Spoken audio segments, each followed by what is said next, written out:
Today, Columbus Day, to reclaim the famed explorer's legacy. We'll discuss this and more in today's top stories. I'm Ernie Manous. And I'm Celestia Sherman. We'll also be joined by Jeff Miller, the healthcare policy specialist for Disability Rights Texas, who will break down government cuts that could have devastating consequences for millions of people with disabilities, especially right here in Texas.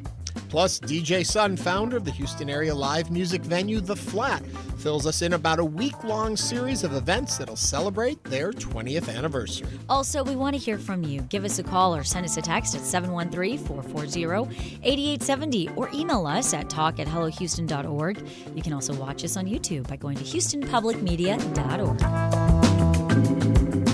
Hello Houston is made possible in part by founding sponsors John Bradshaw and Kathy Sanders. Live from NPR News in Washington, I'm Nora Rahm. President Trump is in Sharm el-Sheikh, Egypt, for a gathering of world leaders on the future of Gaza. This follows his visit to Israel and today's release of the 20 remaining Israelis who had been held hostage by Hamas for more than 2 years. The remains of 2 deceased hostages were also released. While in Israel, the president spoke to the Israeli parliament. NPR's Daniel Estrin reports. In his speech, President Trump called it an exciting time for Israel and across the Middle East, and even called for Israel-Iran peace. Generations from now, this will be remembered as the moment that everything began to change, and change very much for the better. 2 members of a left-wing Arab-majority political party held up signs saying "Recognize Palestine." Israel's parliament speaker ordered them to be ejected from the hall. Guards forced them out, lawmakers chanted Trump's name, and Trump said, "That was very efficient." Daniel Estrin, NPR News, Tel Aviv. President Trump says he's thinking about sending Tomahawk missiles to Ukraine. As NPR's Luke Garrett reports, Trump says he spoke to Ukrainian President Volodymyr Zelensky about the missiles during a phone call yesterday. While flying to the Middle East on Air Force One, Trump said he talked to Zelensky about weapons and that he hopes to send more through NATO. But Trump says he hasn't made a decision on whether to send American long-range cruise missiles. They'd like to have Tomahawks. That's a step up. They'd like to have Tomahawks. We talked about that. Sending Tomahawks would be an escalation, Trump says, and he may bring it up with Russian President Vladimir Putin himself. I might say, look, if this war's not going to get settled, I'm going to send them Tomahawks. I may say that. The Tomahawk is an incredible weapon, very offensive weapon. Trump then praised the Ukrainians for being good fighters. Earlier Sunday, Zelensky said he had a, quote, very productive call with Trump, the second in 2 days. Luke Garrett, NPR News, the White House. It's day 13 of the government shutdown, and there's no movement in sight to end the stalemate. Democrats are insisting that any bill to reopen the government must include an extension of health care subsidies, scheduled to expire this year. The House isn't in session this week. Speaker Mike Johnson says he'll bring members back to Washington when the government reopens. Our members are doing very productive work. We're in constant communication with them, and we are ready to come back and continue the work in our committees and everything on the House floor. We will return to legislative session as soon as the Democrats come to their senses and open the government. Republicans want a short-term bill that continues government spending at current levels.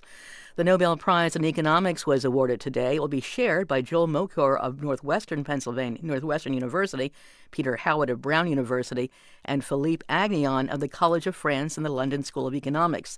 They're being honored for their research in how technology can drive sustained economic growth.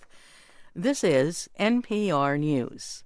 Live from News 88.7 in Houston, I'm Alexandra Hart. A panel of 3 federal judges heard final arguments and is now set to decide whether to block Texas's new congressional map. Voting rights organizations say it's illegal racial gerrymandering. The state of Texas says it's purely a partisan redistricting effort allowed by law. KTEP's Angela Kocherga reports both sides hope to sway the court ahead of the 2026 midterms. The method used by the man who drew Texas's new congressional map was the focus of final arguments in federal court in El Paso. Attorneys for civil rights organizations told the judges Adam Kincaid knew the areas he carved up were home to a majority of people of color, and they said his goal was to dilute the voting power of Black and Latino Texans. The lead attorney for the state of Texas called Kincaid a, quote, dyed-in-the-wool Republican who created the map to help his party gain 5 new House seats in the midterm election. That's something President Trump requested. The state's attorney argued Republicans win under this new map and, quote, that's true across all races.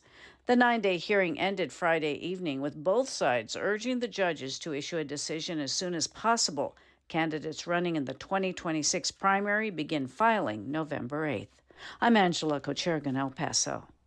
After 40 days on strike demanding higher wages, union workers at the Hilton Americas-Houston hotel have announced that an agreement with Hilton has been reached. Housekeepers, laundry attendants, and stewards will now earn a $20 an hour minimum wage, up from $16.50. That will increase to $22 by the end of their new contract. Workers will also have job security protections, safety standards, and improved workloads. That was the first hotel strike led by union members in Texas history. College football from over the weekend. The University of Houston beat Oklahoma State 39-17 on Saturday. UH only has one loss so far this season. Meanwhile, the University of Texas picked up a big win over rival Oklahoma on Saturday at the Cotton Bowl. UT was trailing Oklahoma 6-3 at the half, but turned things around in the second half. Final score 23-6. I'm Alexandra Hart, News 88.7.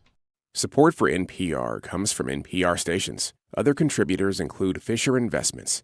Fisher is committed to helping clients stay on track to reach their financial goals and enjoy a comfortable retirement. FisherInvestments.com. Investing in securities involves the risk of loss.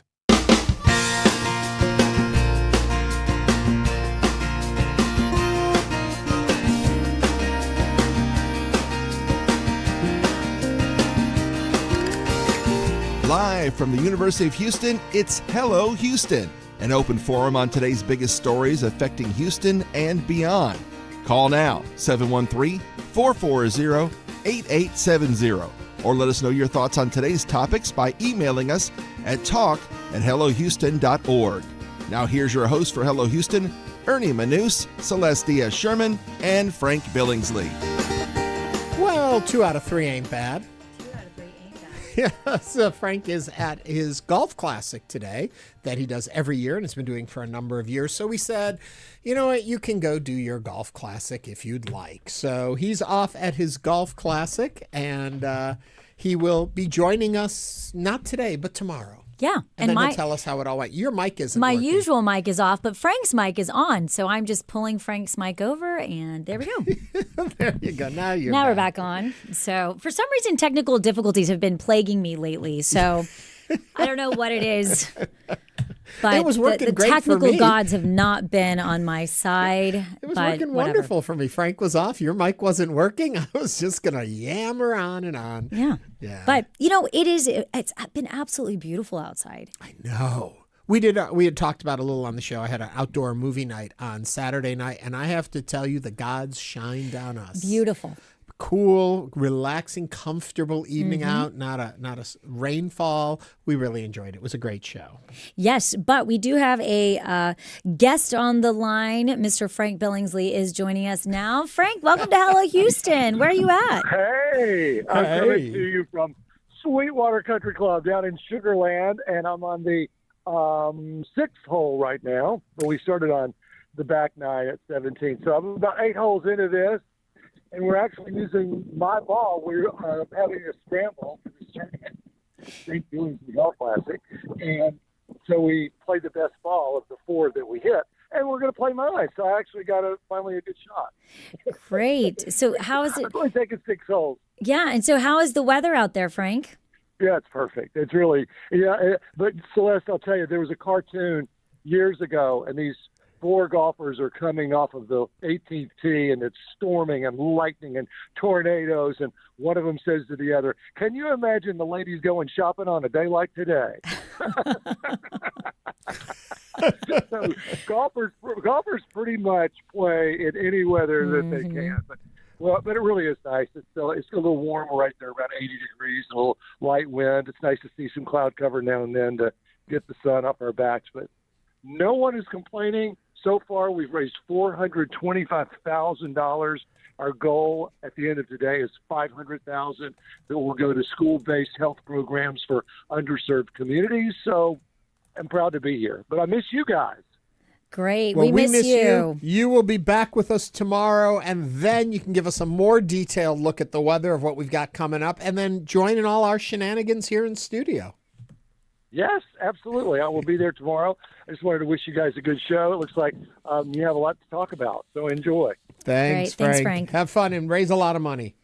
Yes. Speaking of raising a lot of money, we are in campaign here. And so throughout the next 2 hours, we'll be asking you to join in. And we've got some fun offers and special incentives. So keep listening, keep donating. And remember, when you donate during our 2 hours, it says to the station, yeah, we're Hello Houston folks. We want to support around Hello Houston. So I'm trying to bring up our number around us. Absolutely. And, the other part of it is it's interesting, right? Because when we're doing this, I hear so many people when we're out in the community, Frank is out on Friday. I was out at the Bayou City Arts Festival. So often we hear people say, oh, I love NPR. Mm-hmm. It's like, no, yes, but we have it here. Houston Public Media is here to serve you locally with our journalist right here.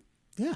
And so remember that when you hear us ask for your support. Mm-hmm. Anyway, coming up on today's show, we're also going to be talking about healthcare and understanding better. There's a lot of talk out there about what it means with Trump's big, beautiful bill and what that's going to mean for Medicaid. And I think there's a lot of misinformation out there. So we decided, let's really find out how it's going to impact us right here, as you were saying, in Texas. What's it going to mean to me, you, our neighbors, our friends and family? We'll be talking about that a little bit later. Also, challenges being faced by food banks. We're going to find out what the situation is there a little later in the show. And one thing I want to push now so people start thinking about it, Maggie Hennessy is going to be with us. Mm-hmm. Well-known Bon Appetit food writer. She is on a quest to help us better behave in restaurants. All those etiquette questions. So if you've got questions, send those in to us starting now at talk@hellohouston.org. We definitely want to ask her those questions. Everything from, when is it too dark in a restaurant? Should you say something? Or what about when it's time to split a bill among friends? How should you handle that correctly? What about tipping in today's day and age when so much of it's counter service or you get it yourself? What does that do to tip? Those are just my questions. And it's also so interesting, right? Because I feel like social media and influencers and people taking photos of their food has changed kind of the culture of restaurants and how that works. So it's going to be very interesting. I have a lot of questions. So get your questions. The more questions you have, folks, the better the segment's going to be. That's what I say. Speaking of good segments, it's always a good segment when Celeste leads us off with the headlines of the day. And it's massive today, what's happening. Yes, Hamas on Monday released the last 20 living hostages from Gaza as part of a ceasefire deal between Israel and Hamas. In exchange, Israel was expected to release nearly 2,000 Palestinian prisoners later today. Earlier as well, Hamas initially handed over the first 7 of the 20 living hostages to the International Committee of the Red Cross, which in turn presented them to the Israeli military. The hostage handover ignited celebrations throughout Israel. Tens of thousands gathered in Hostages Square, the plaza in Tel Aviv that has been the site of vigils throughout the war. The crowd roared in jubilation and waved blue and white Israeli flags. The fast-moving developments came as President Trump landed in Israel. The president pressed hard for the ceasefire deal and widely credited for getting it to the finish line. What do you think of this hostage release? Do you believe the peace plan put in place will work? Now is the time to join us on Hello Houston. You can give us a call at 713-440-8870. I'm concerned. My area of concern in this is the president repeatedly saying the war is over. He said it on his plane. He's been very vocal. The war is over. Netanyahu in Israel has not been saying that. He has been saying we're in a ceasefire, and he hasn't said the war is over. My concern now all the hostages, the live hostages, are now released. What we still don't have is all the bodies of all the ones that we're still waiting to receive. Once all of that has been delivered, what does Israel do next? Do they follow this peace plan, or do they just roll right through Gaza? A lot of people felt that the reason that Hamas was holding on to the hostages was the only leverage they had to staying on. It's going to be interesting to see how this evolves. It is. And right up until the show, I was watching, President Trump has arrived in Egypt where, world leaders are gathering in Sharm el-Sheikh for the Summit for Peace and Agreement to End the War in Gaza. I think that there are still a lot of questions. There is optimism. However, there is still skepticism of what exactly does this mean for, Palestine and the Palestinian people. And so there was, Reuters was reporting that, while President Trump was addressing Israel's parliament, he was interrupted by a heckler who was later identified as Ayman Odeh. He's an Arab Israeli lawyer and politician, and he's a member of the Gazette. And he basically says that he raised the most basic demand, a demand that the entire international community agrees upon to recognize a Palestinian state. So I do think that we are moving in the right direction. There are, how do you pronounce that? Knesset. And I do think that we're moving in the right direction, but there still are questions, and I think there are still some skepticism. Yeah, it's a very troubled area. We know that. We walk into this knowing it. There have been many peace plans put forward over the years. The beauty in this one, and that we cannot take away from anyone involved, is the release of the hostages. Yes, 100%. Before, people will criticize how we got there, who did what, all of that. But we cannot lose sight of the fact that these hostages, 20 living hostages, are freed. And the images were beautiful. Yeah. And that's, you can be critical of any regime that you want, and that's fine. That's what we're supposed to be. And our job here doing this is to analyze what goes on and to talk about it from all angles without bringing a political bend to it. When something's wrong, call it wrong. When something's good, call it good. So how Trump is involved in this and how you may be skeptical of him and other things he does. Right now, there are 20 families, I believe, that are celebrating the release of their family members. And our president played, it seems, a very influential role in making this happen. The president was greeted by world leaders. I mean, he was center stage there. I was watching as multiple world leaders came and basically were thanking him for being one of the most instrumental parts of this peace deal. So this is obviously, they're, like you said, at the end of the day, these are people that have been reunited with their families. I will remind everyone, the number here, 713-440-8870. Give us a call. I'm very bad at this stuff. I stayed up very late last night watching it happening live in the middle of the night because I just need... Which is weird.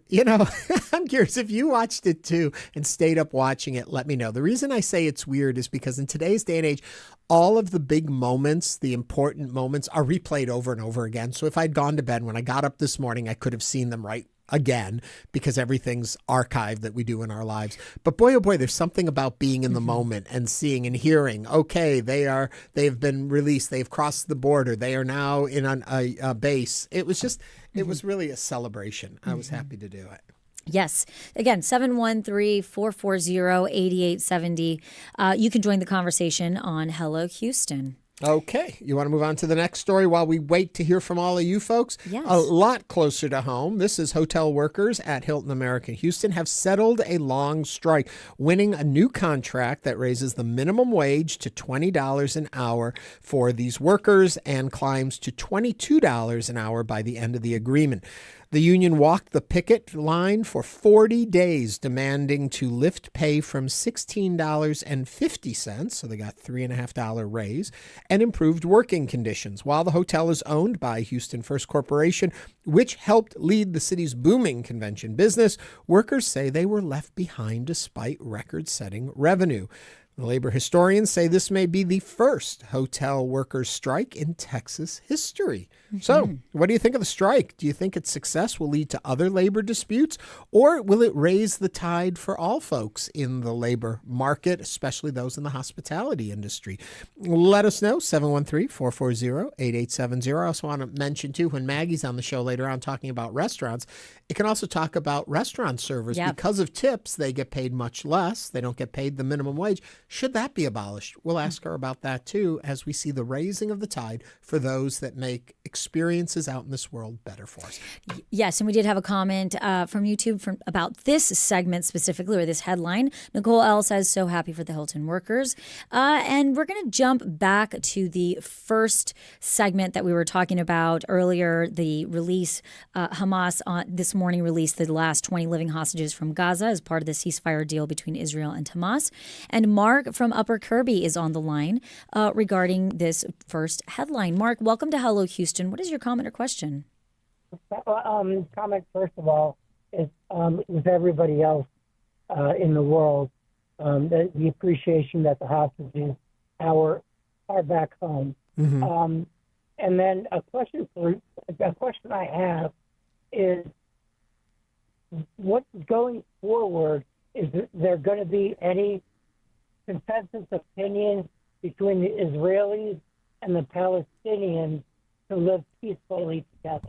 Mm-hmm. That, I think, is the question that always plagues that region, where we go from here.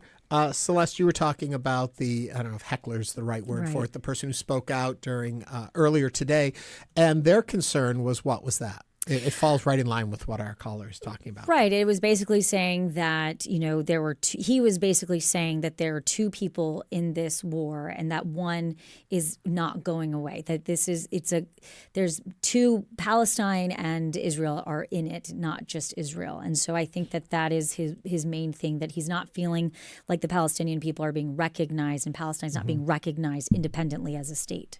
And also and Mark, thank you very much for your call about this. The thing to keep in mind is that oftentimes I think people conflate the Palestinian people with Hamas. Right. And it's not the same. No. They believe that they have broken Hamas, have broken it down at least. Whether it's been eradicated, that's not what happened.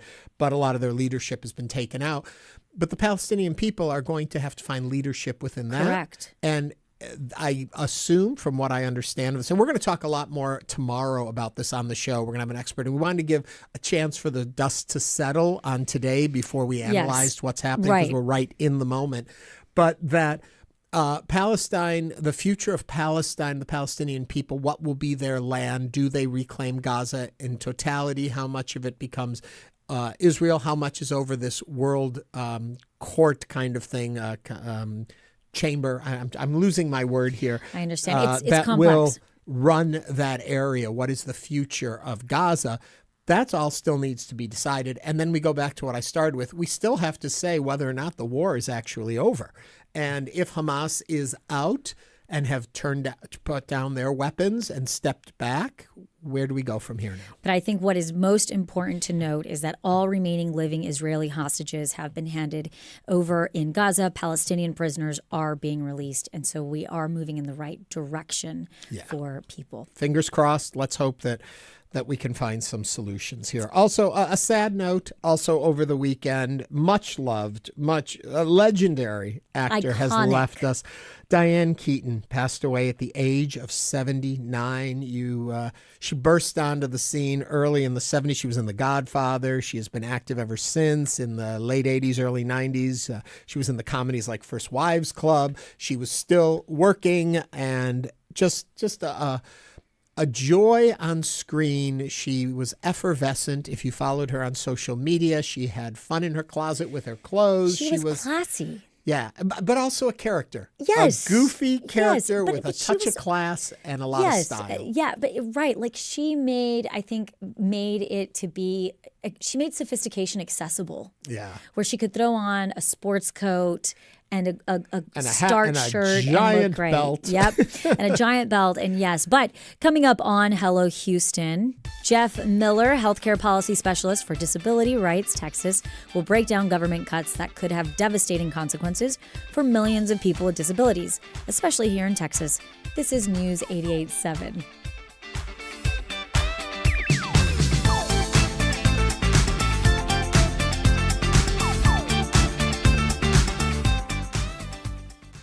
Thanks for listening to Houston Public Media. You know we're here because you rely on this station to bring you truth, especially now when there is so much happening in the news.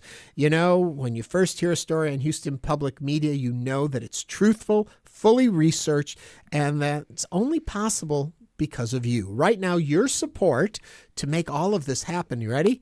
It's going to go twice as far with a double match for this hour. Thanks to Francis and Catherine Orvitz. Every dollar you give is doubled. to keep trusted, independent journalism strong for our community. We thank Francis and Catherine for making these funds available to us to increase your participation. Make it go twice as far. Make a gift right now at houstonpublicmedia.org/donate or give us a call, 888-909-0887. You know it. I'm Ernie Manous. And I'm Celeste Diaz-Sherman. And if you've never given to Houston Public Media, I'm talking to you. Maybe you've always thought others will give, but right now we need you. Think about what you've heard on Houston Public Media, what you've just heard on Hello Houston, all the programs that you rely on. They are here because of you, and they're here for you. Please make a gift to Houston Public Media to keep it all coming your way. Give any amount, and you can go to houstonpublicmedia.org/donate or call 888-909-0887. We've only got about a half an hour, a little bit more left to have your donation doubled. Houston Public Media was built with you in mind. Everything we do, everything we report on is because of you. Our local programs dig deep into issues that you want to know about. We're only here because of your support, and that has never been more important than right now. Our mission and commitment is you. So please take a moment right now. Give, have your donation doubled. Do it at houstonpublicmedia.org/donate. We're grateful that you're tuning into Hello Houston. Want to binge All Creatures Great and Small, catch up on Nova, or revisit Ken Burns' documentaries? You can with PBS Passport. With a gift of $5 or more per month to Houston Public Media, you'll get access to PBS Passport that lets you watch your favorite programs anytime you want.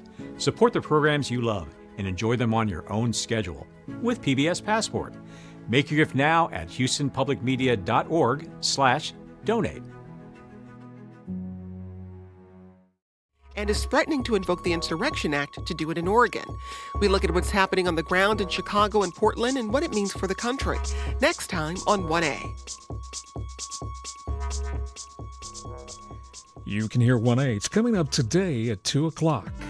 Support for Houston Public Media comes from Emerson Unitarian, where Houstonians and their children can learn about world religions, tolerance, ethics, and living responsibly. 1900 Bering Drive. More at emersonhouston.org. Support comes from SunnyPro, a Houston-based business advisory firm providing tailored consulting solutions, specializing in technology assessments, cybersecurity, AI strategy, and more. Details at sunnypro.com or follow at SunnyPro LLC. Support comes from Discovery Green Conservancy, presenting Scream on the Green. The Halloween celebration features games, music, movies, and a costume contest with prizes. October 25th. Details at discoverygreen.com/Scream. Support comes from the Imprint Cool Brain series, presenting author Kate DiCamillo and illustrator Sophie Blackall with their new middle grade novel Lost Evangeline, Sunday, October 26, 2 p.m. at Meyerland Middle School. More at imprint.org.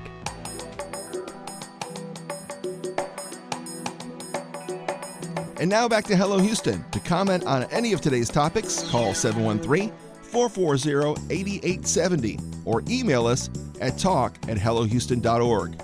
Now back to Ernie Manous, Celeste Diaz-Sherman, and Frank Billingsley. President Trump's One Big Beautiful Bill was introduced with bold promises: economic relief, less red tape, and a boost for everyday Americans. But the bill also included nearly $1 trillion in Medicaid cuts that could have devastating consequences for millions of people with disabilities, especially here in Texas. For families already navigating an underfunded and overburdened Medicaid system, the new eligibility checks, work requirements, and biannual redeterminations baked into the bill could prevent people from getting adequate access to health care.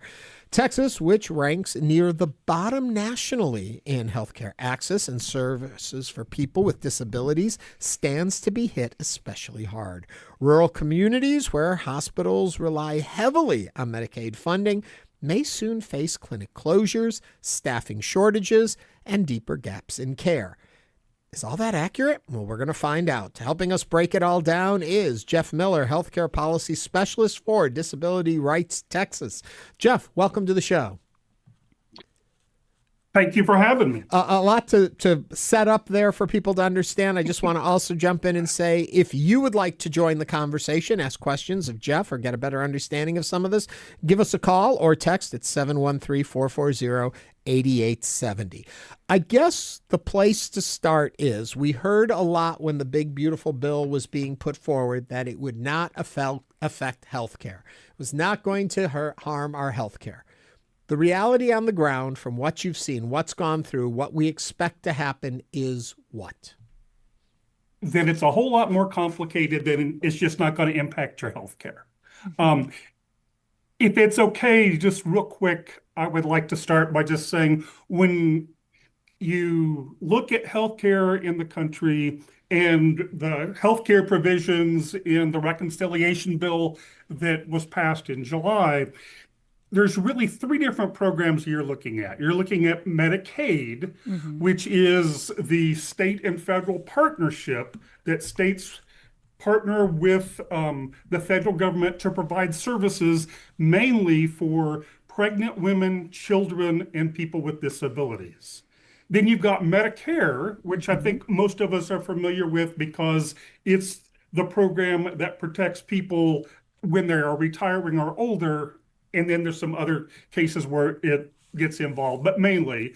And then you have the ACA, or private insurance, that people can get subsidies, some people, from the federal government to purchase their care through a marketplace. Right. And so if you impact any one of those programs, you're going to end up with some people losing coverage potentially and some disruption in the healthcare system.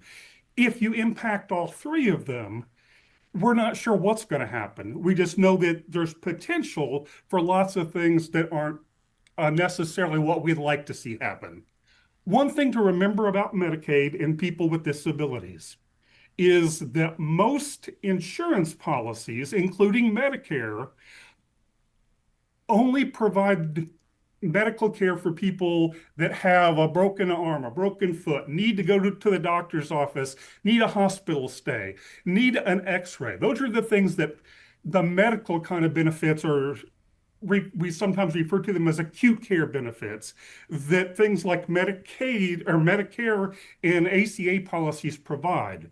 Medicaid provides some of those services as well, but the reason that Medicaid is so important to so many people with disabilities is that Medicaid also provides what we call long-term services and supports. These are benefits that allow an individual, instead of getting care in, say, a nursing facility or an intermediate care facility for people with intellectual and developmental disabilities, people can get services in their own homes or community homes in their communities and don't have to be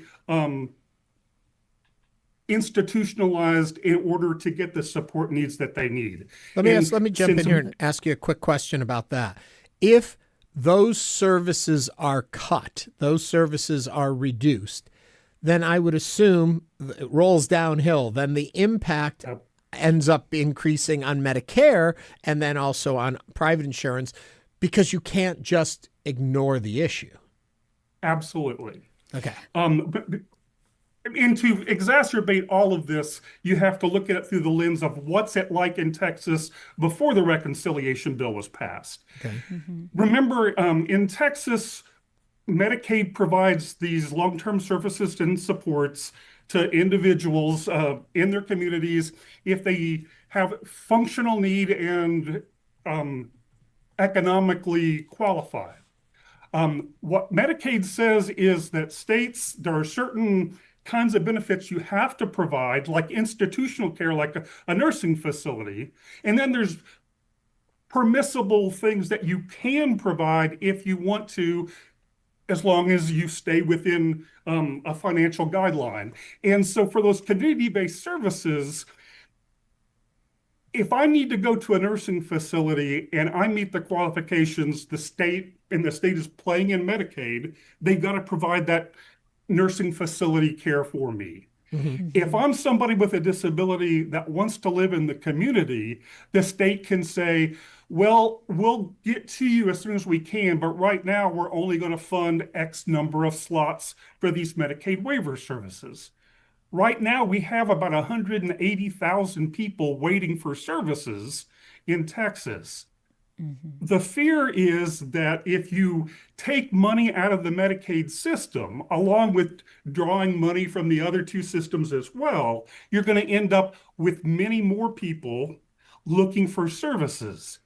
And since the state can't cut things like intermediate care facilities for people that have intellectual disabilities or nursing facilities, we are really afraid that we'll see fewer community-based services provided if those resources have to be moved from the community to institutional-based care, because that's what the law requires.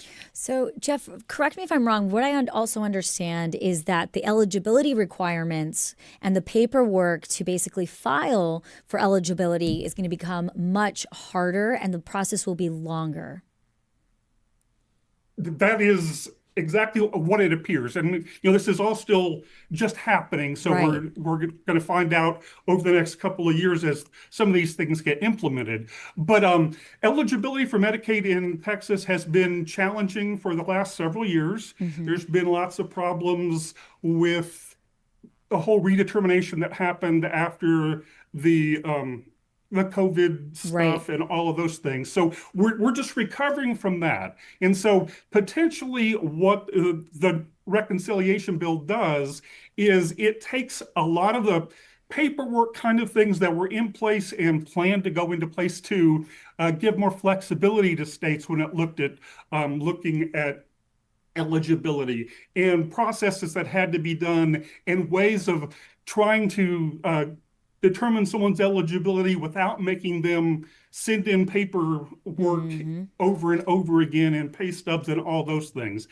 All of those things that were in place, they were placed on hold. Now, the majority of the changes in actual programs in the reconciliation bill and Medicaid are happening to states that expanded Medicaid, which Texas didn't do. So technically, a lot of those processes, the checking twice a year instead of once a year, of requiring work requirements and all those sorts of things, we don't have to do in Texas because we didn't expand Medicaid. But that doesn't mean that we won't see the programs that we do have be impacted. Because like I said before, if you take $1 trillion out of a program, and it's a very lean program to begin with, because in Texas, that's just the way it's always been. Something's got to give somewhere, and that's our biggest concern. Right. And we are speaking with Jeff Miller, Healthcare Policy Specialist for Disability Rights Texas. If you would like to join the conversation, you can call or text 713-440-8870. And Jacob from Montrose does want to join the conversation. Jacob, what's on your mind? I have a part-time job, and I have disabilities. How does this big, beautiful bill affect me? Thank you very much for that, Jacob. Let's find out. Part-time job with disabilities. How will this impact his world? It depends on what benefits you receive based on that disability. Are you receiving Medicaid because of that disability, or are you receiving Medicare? And so that's going to be the biggest question, is determining which program you're on, and then that would determine whether or not there's going to be a direct impact or potential future impact. One of the things, if I'm allowed to give a slight plug here, Disability Rights Texas is the state's protection and advocacy agency for folks with disabilities, which means that we get some federal funding to help individuals that have disabilities in the state either connect to services, deal with some kind of potential discrimination, or try to figure out how to get the supports they need in the way that they need them. Disability Rights Texas is a statewide program. We have offices around the state, and we don't normally charge for our services. So if someone is having an issue with a disability-related problem, and they, first of all, they don't know where to start, we do a lot of information and referral at Disability Rights Texas. Or they think they need someone to help them, an advocate or an attorney to help them get the services that they need, they can call Disability Rights Texas. And if we can't take the case ourselves, we are really pretty good at providing some resources to people and giving them information about other agencies that might be able to meet their needs. Let me ask you quickly, when all this was going on up at the national level, a lot of talk was focused on, oh, this is to end fraud and abuse that's happening in the system. And the other side of it was the states will pick up the slack of what the government, the federal government takes away. Any truth in any of that? Can a state like Texas pick up what the federal government would take away? Well, there's nothing that would prohibit Texas from expanding programs in Medicaid, but historically we haven't done that. Do we have the money to do that? Well, I think you have the money that you decide that you want to find, right? We spend lots of money on lots of things. We went out of a regular session with several billion dollars in surplus that we didn't spend over the last legislative session. So if Texas were to decide this is what's best for Texas, I think that money could be found. It's just at this point, that hasn't been a big part of the conversation. And Jeff, speaking of this, we look at propositions. Is this something that could be brought for Texans to vote on, essentially, if we are seeing major cuts? Absolutely. I mean, it's like anything else that's in state government. Medicaid is funded through the state budget, and there could be proposals during the next special legislative session, if we have one, or the next regular session, to actually increase more money for these Medicaid programs to keep people in their communities, which in the past, our record of funding those programs has varied from in the early teens with a lot of new, what they're called Medicaid waivers. Sure. That's how they're referred to. So we saw a big increase in the number of those waiver slots that were funded. The last couple of biennia, not so much. So it's just a matter of families getting involved and advocates continuing to work with the policymakers that are interested in these areas and letting them know what the need really is in the state. And Jeff, one last time, where can people find information about Disability Rights Texas? Well, our main phone number is 512-454-4816, or you can go to drtx.org, and we have a website that has all this information. And like I said, we do casework for people that need actual help, but we also do a lot of information and referral. We do a lot of training for individuals and families to understand their rights and know what their rights are. So check out our website. There may be something that can help you. Jeff Miller is the Healthcare Policy Specialist for Disability Rights Texas. Jeff, thank you so much for joining us today on Hello Houston. Well, thanks for having me. Thank you. Coming up, we'll have a dance party in celebration of the Flats 20th anniversary. I'm dancing now. Stay with us as Hello Houston continues.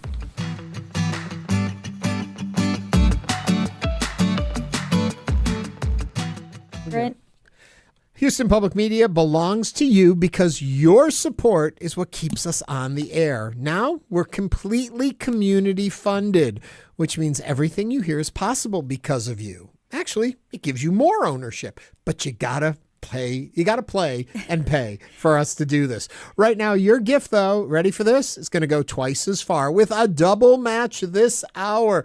That gives us about 16 more minutes of this. And so if you want to get in it, we want to hear from you. We want to also thank Francis and Catherine Orovitz, who made the funds available for us to do this double match.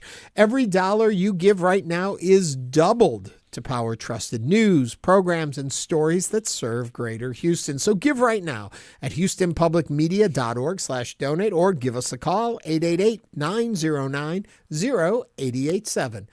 I'm Ernie Manous. And I'm Celeste Diaz-Sherman. And if you've never given to Houston Public Media before, this is your moment. This is the time. Your very first gift to the station you rely on directly supports the trusted news and local programs that you rely on. It's now. There is something special about tuning into this station and hearing Hello Houston as a member and knowing that you are the reason that we are on the air. Make your gift right now to our station today at houstonpublicmedia.org/donate or call 888-909-0887.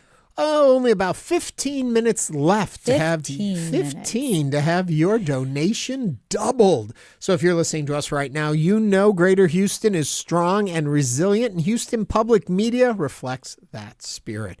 Whether it's breaking news, local stories, or trusted coverage during a crisis, this station stands with you.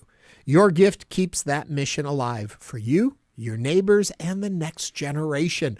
Let's keep building something great together. Please give right now, today, at houstonpublicmedia.org/donate and get your donation doubled for 14 and a half minutes. 14 minutes. You know, when the skies turn dark in Greater Houston, our newsroom shows up. Our team drives into the station during hurricanes and floods to make sure that our signal is up and that you are getting the alerts you need. We activate when you need us. All of this is possible because you support this station. Make your gift now and ensure that we're here for future hurricane seasons at houstonpublicmedia.org/donate or call 888-909-0887. You're the reason that the station is here today, and your gift right now ensures will be here tomorrow. Local reporting depends on you. So right now, keep Houston Public Media strong. Get your donation doubled. HoustonPublicMedia.org/donate. We know you value Houston Public Media. That's why you're watching right now. So take the next step and become a new member of the station you rely on. Every gift makes a difference. And what matters most right now is supporting the station that brings you the news and information you rely on. It only takes a minute to make a big difference. So join as a new member today at houstonpublicmedia.org/donate or call 800-364-8300. Houston. You're here because of the hosts, the chemistry, and the variety of voices and stories you hear every day. This kind of radio doesn't just happen. It's made possible by listener support. That means you. Help keep the conversation going. Now is the time to give at houstonpublicmedia.org/donate. We know you value Houston Public Media. That's why you're listening right now. Take the next steps and become a new member of the station you rely on. Every gift makes a difference, and what matters most right now is supporting the station that brings you the news and information you rely on. It only takes a few minutes to make a big difference. Join as a new member today at houstonpublicmedia.org/donate or call 888-909-0887. Tonight on Houston Public Media TV8, join host John Leguizamo on a quest to uncover Latino and Latina heroes and their contributions. Watch American Historia, the untold history of Latinos, tonight at 9 on TV8. Support for Houston Public Media comes from Hildebrand MBA at UT Austin's Macomb School of Business, offering the Weekend MBA at Houston. Masterclass October 16th. Details at texasmbaevents.com. Make it here. And now back to Hello Houston. To comment on any of today's topics, call 713-440-8870 or email us at talk@hellohouston.org. Now back to Ernie Manous, Celeste Diaz-Sherman, and Frank Billingsley. Starting tomorrow, the Houston area live music venue, The Flat, will kick off a week-long series of events to celebrate its 20th anniversary. Founded by one of Houston's most prolific musicians, DJ Sun, The Flat has not only served as a landmark for the Montrose community, but also as a platform for DJs and musicians to help shape Houston's cultural scene. To tell us more about The Flat's history and how they're celebrating its 20th anniversary, we welcome DJ Sun. Hi. How are you? Thanks for having me. Yeah, of course. And if you would like to join the conversation or share a memory that you have of The Flat, give us a call or send us a text, 713-440-8870. Let me start with a weird kind of question. In today's day and age, when we get our music in a much different way than when you folks started 20 years ago, the significance and importance of still having a place like the Flat in our community. Take it away. Wow. So, yeah, I mean, we're often described as, you guys are an institution because we've been doing things consistently. And I believe that with that consistency, you see a lot of things happening in the digital realm, et cetera. And we like the analog realm still. Our motif, our aesthetics, our mid-century modern design, which harkens back to like 1980, right? That we want to identify with. That's when Houston actually became a million population city, right? So we kind of grew up around 1980. Someone was asking me the other day, why are you mid-century modern? And I described that particular stage of growth in Houston that I witnessed, that I saw. I came here in 1985. Anyway, going back to the Flat is that institution that just kind of keeps that flavor, keeps that early Houston flavor. And what I think is so great about it is the idea when I mentioned, we're in such the digital age and the streaming music and all of that, and we all pop on our headphones. It's a very isolated, singular experience. Right. A place like the Flat gives us a chance to share it, communal, be together with the music as people in a celebration more so than just sitting in the corner listening with your headphones on. Very true. And we get this really beautiful compliment from a number of people that come in and go, hey, people are still dancing. We're witnessing. You know what I mean? Yes. Because I don't see a lot of other venues. Selfishly, and by necessity, I have to be at the Flat. I was going to say, you're working. Well, that's what I was going to ask. Houston, as you were saying, we've evolved, we've grown, and one of the things we have is a great nightlife scene. People have choices. So why do people continue to go back to the Flat? I think it's that feel good. People have memories from the Flat. Yeah. I often get people, and even from out of town, they come back and go, hey, this was our first date, and we are commemorating our anniversary here at the Flat, and we flew into Houston just to do that. Just to give you an example of how that resonates, people have this need to still go back a little bit. There's a lot going on in the world. There's a lot of digitizing as well. We like to play records still. We also play on CDJs. So, I'm not going to say that we're not in the digital realm, but we emphasize records. When you walk in, you'll see a display of records as well. So you think it's a little bit of that nostalgic kind of going back to where, like people are dancing, having a good time. It's like being in your family rec room. Yes, if you grew I've up been to the Flat. My husband, we've gone and had a drink there before. What freaks me out is I remember when you opened. And I can't believe it's been 20 years because in my mind it was like, a couple months ago, a year ago. And I'm like, 20 years? Where did the time go? You still look the same. The rest of us have aged a bit. What is it about the rock star of the DJ? They came into their own, and you guys really do shape and influence how we listen to music. Yeah, and that's something that you look at when I started. When I started, if we drew attention to ourselves, you weren't doing your job right. Right. So you're actually wanting to make sure that the music goes right. And someone was saying the other day, back in the day, we didn't face the DJ, right? You were on the dance floor and DJ was there, often in a booth. Right, up and out of the way. That's so true. I didn't think about that. Yeah, you're like dancing. You're not thinking about... It has become something of, okay, we're going to face the DJ and see what he's doing. Yeah. And that in and of itself is magic as well. You watch these younger people, paying attention to, what is he doing with his hands there? What's going on? Okay. All right. That brings up a DJ question. Sure. Do you like the attention on you doing what you're doing, or did you have a certain freedom when people weren't watching you and you could do what you were doing almost behind the scenes? I think there's two sides to that. Yeah. In a way, you want to have that privacy of like, okay, this is what I'm doing, and I want to do my craft well. But I'd be lying if I said anybody enjoys attention, right? Yeah. Don't talk to Celeste and me about that. We hate it. Attention. I don't know what you're talking about. No idea, darling.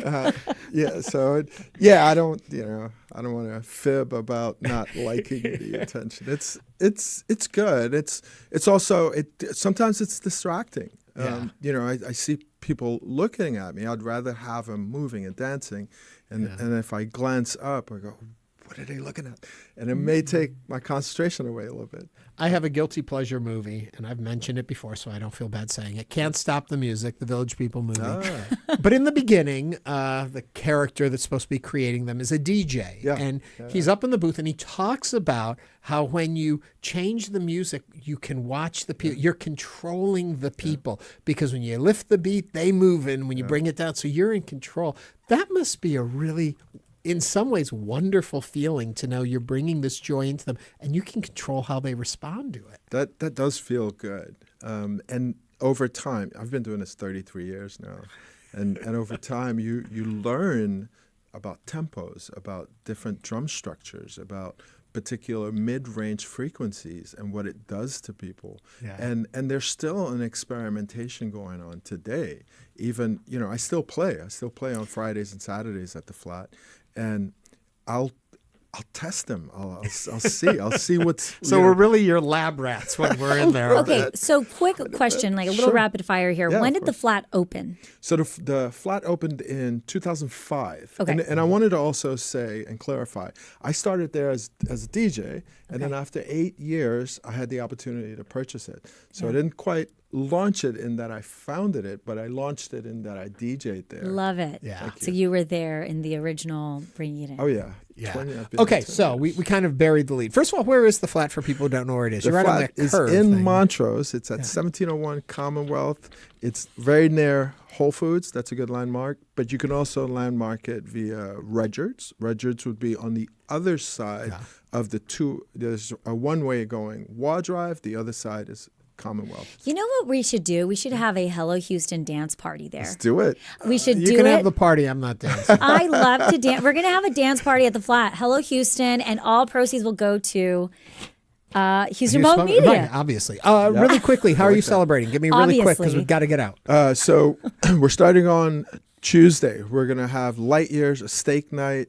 Then Wednesday, we're going to Hotel St. Augustine. We'll have Drop the Needle. I'm taking all my DJs there to get away. It's a field trip. Then on Thursday, we've got prolific DJ producer Demur from Chicago. He's going to perform. Then on Fridays, I do my thing. On Saturday, it's going to be an all-day affair starting at 10 a.m. We'll have guest DJs from Art League Houston. I love it. We'll have Garth Trinidad, and then we close it with Amanda Robinson. But on Saturday, the proceeds, 10% of the proceeds go to Art League Houston. So we really want to just emphasize our community. And we'll let you know. Thank you so much. We'll let you know we have our Hello Houston dance party. DJ Sun is the owner of the Houston area live music venue, The Flat. DJ Sun, again, thanks for joining us. Thank you for having me. Happy anniversary. Happy anniversary. And coming up, we're going to continue diving into today's top stories. Stay with us for the second hour of Hello Houston.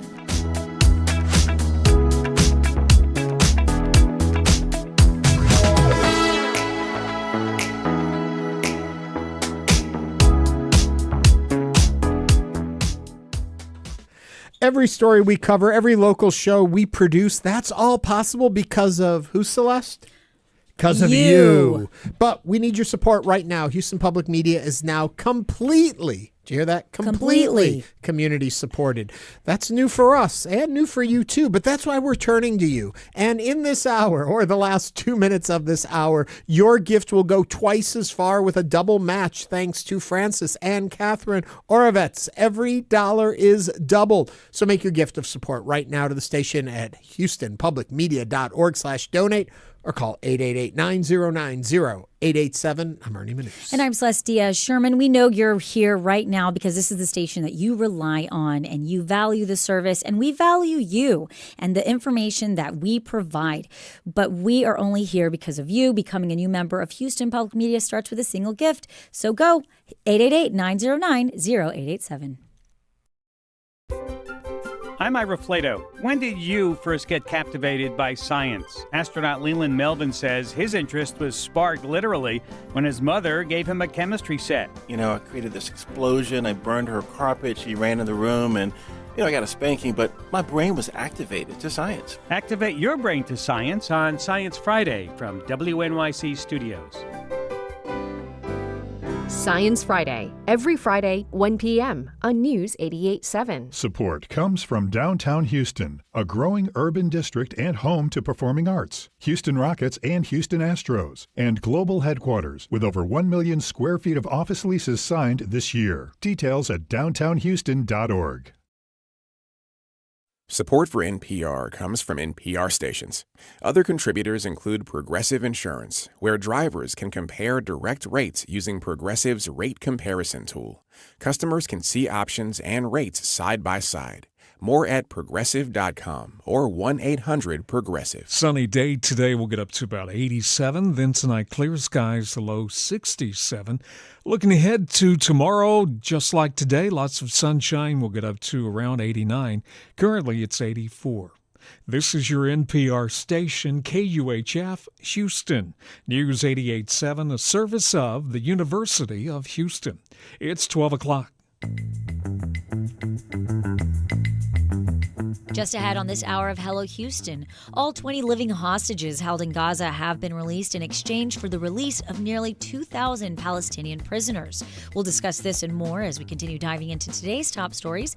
I'm Celeste Diaz-Sherman. And I'm Ernie Manous. We'll also be joined by Scott Burns, Vice President of Growth at the Montgomery County Food Bank, who will join us to talk about food bank shortages. Plus, food and drink writer Maggie Hennessy will join us to discuss restaurant etiquette and help us navigate the right rules for dining out. So get your questions ready and send them in to us at talk@hellohouston.org or give us a call or text 713-440-8870. You can also watch us on YouTube just by going to houstonpublicmedia.org. Hello Houston is made possible in part by founding sponsors John Bradshaw and Kathy Sanders, and by gifts from listeners like you. Live from NPR News in Washington, I'm Nora Rahm. 20 Israelis held hostage for more than 2 years are free today. Hamas released them as part of a ceasefire plan brokered by the U.S. President Trump was in Israel today, where he addressed the Israeli parliament. He's now in Sharm el-Sheikh, Egypt, to meet with other world leaders on the future of Gaza. Israeli Prime Minister Benjamin Netanyahu was invited to that meeting but declined. His office said it's too close to a Jewish holiday. Netanyahu did speak to the Israeli parliament alongside President Trump. A proposal that opens the door to an historic expansion of peace in our region and beyond our region. Mr. President, you are committed to this peace. I am committed to this peace. And together, Mr. President, we will achieve this peace. Under the deal, Israel released more than 1,900 Palestinian detainees and promised to allow a surge of aid and other supplies into Gaza. About 20% of the U.S. Department of Education's remaining staff received RIF notices on Friday. As NPR's Corey Turner reports, that includes nearly everyone inside the department's Office of Special Education. This office collects and analyzes data and annual reports from states, making sure they're following federal law and serving the nearly 8 million kids with disabilities in the U.S. If staff worry a state has fallen out of compliance, they step in. They even have customer service reps who answer calls directly from parents and families. I spoke with 6 staffers who received RIF notices. They told me nearly the entire staff had been laid off Friday, except for a few top executives and support staff. One said, quote, "This is decimating the office responsible for safeguarding the rights of infants, toddlers, children, and youth with disabilities." The Education Department did not respond to multiple requests for comment. Corey Turner, NPR News. After a flare-up in tensions over trade between the U.S. and China, Beijing says that threats and high tariffs are not the right way to engage with it. NPR's John Ruich has more. Relations between China and the United States have worsened sharply over the past week, with China adding restrictions to exports of rare earth minerals and President Trump pledging fresh 100% tariffs on Chinese goods in retaliation. Chinese Foreign Ministry spokesperson Lin Jian was asked about Trump's new tariffs at a briefing in Beijing. He says China stands firmly against a string of steps by the U.S. that he says have seriously harmed China's interests. Lin says the two sides should resolve their concerns through dialogue based on equality, mutual respect, and reciprocity, but he also issued a warning.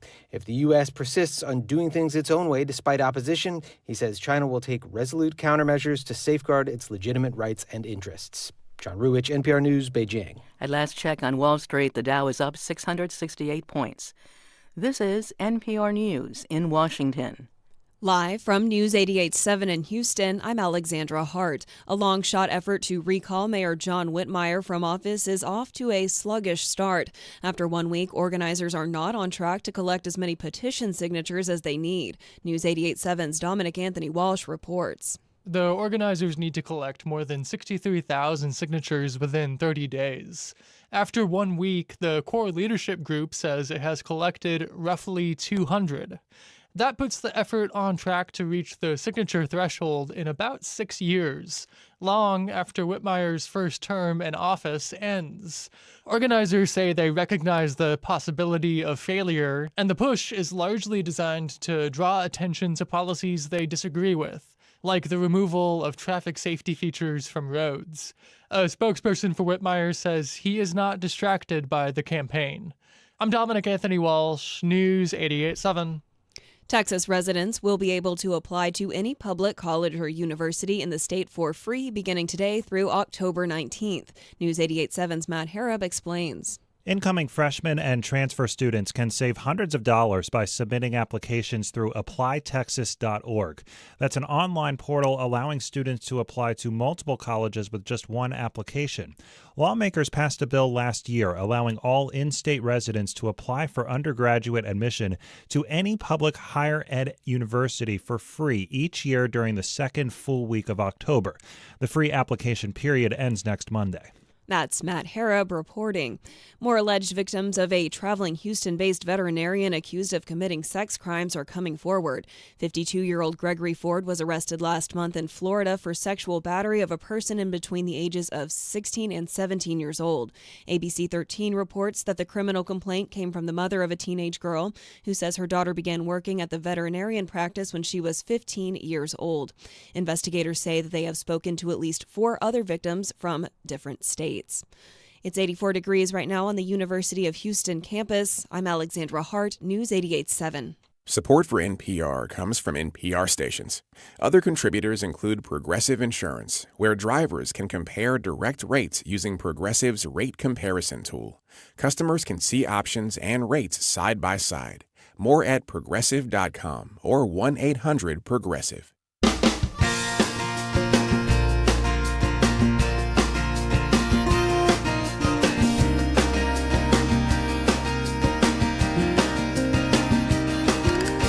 Live from Houston Public Media and News 88.7, it's Hello Houston, an open forum on today's biggest stories affecting Houston and beyond.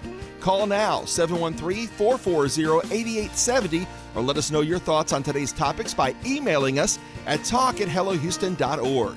And now, Hello Houston with Ernie Manous, Celeste Diaz-Sherman, and Frank Billingsley. Hello, Houston. Hello, Ernie. Hello, Celeste. I'm very full of energy today, and I think I know why. Why? Because last night I ate a huge salad. Ah. And why did I eat a huge salad? Because the other night we had movie night and Celeste brought something. You know, everyone brings a little something. Celeste brought trays of lettuce and tomatoes. And so I've been eating very healthy with the leftover lettuce and tomato. Thank you for that. You can do a lot with lettuce and tomatoes. But you know what, Ernie? What? I feel like today we are having a fun and a light Monday. And Mondays don't always feel that way.